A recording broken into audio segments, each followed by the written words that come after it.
Today's recipe is an all-rounder. One curry base and you can make a variety of Punjabi dishes from this. Hi guys, this is Ruchi Bharani and welcome to Rajshri Food, your ultimate destination for 100% vegetarian recipes. And let's get started with today's recipe, that is an all-purpose Punjabi curry base. Let's get started with heating some oil. Heat 3 tablespoons of oil. Into that, add in 4 pieces of cinnamon, 8 cloves, 8 cardamoms, 1 tablespoon cumin seeds,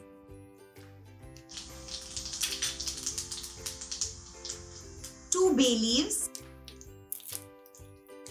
Just roughly tear them apart. Let the whole spices cook for a few seconds. Once these spices are nicely toasted, into this add in 4 onions shredded.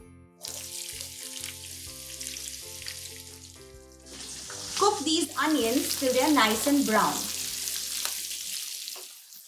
To cook these onions quickly, let's add in a little bit of salt.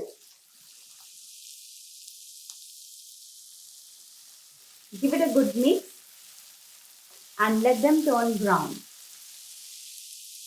Once the onions are nice and brown, into this let's add in 10 cloves of garlic that I've roughly pounded. Also 2-inch piece ginger chopped. Give this a mix and let them cook for a few seconds. The onions are nicely browned and now into this I'm going to add in 10 tomatoes that I've roughly chopped. Give this a good mix.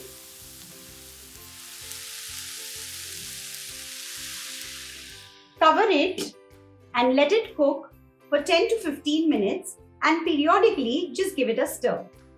This gravy is so easy to make and it's multi-purpose. What I do is I store it in small containers, like 1 portion containers in the freezer.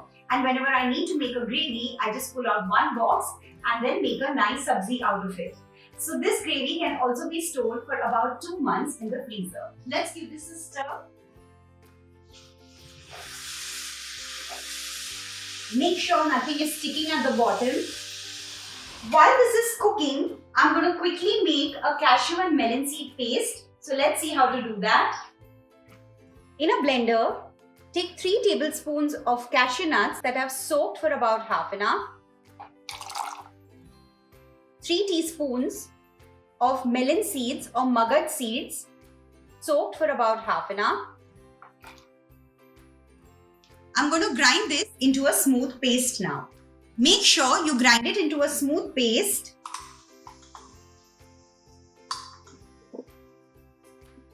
Let's check on the tomato mixture. The tomatoes are nice and soft.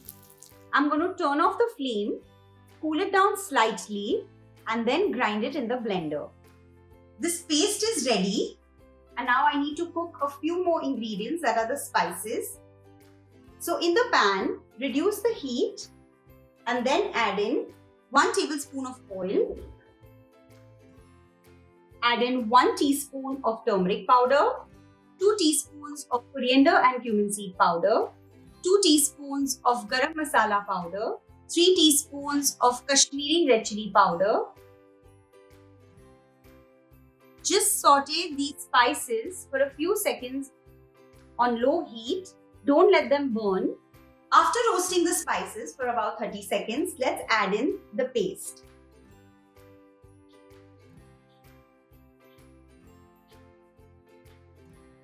Mix the paste properly and let this paste cook on low heat for another 3 to 4 minutes. After 3 to 4 minutes of cooking, let's add in the cashew and melon paste and let this cook as well for another 2-3 minutes. Also add in a little bit of salt and mix it well. This gravy is nicely been cooking for about 4 to 5 minutes. And now it's ready. Let's turn off the flame. Your gravy base is ready and now you can make delicious Punjabi food with it like matar paneer, kolha puri, makhni, pasanda, whatever you wish to make. All you need to take is take a little bit of the gravy base, modify it according to the recipe that you're using by adding cream, curd, vegetables, paneer, anything of your choice. If you ace this recipe, it's going to be your secret to consistently delicious Punjabi food. Keep cooking something delicious with Rajshri food. Take care. Bye-bye.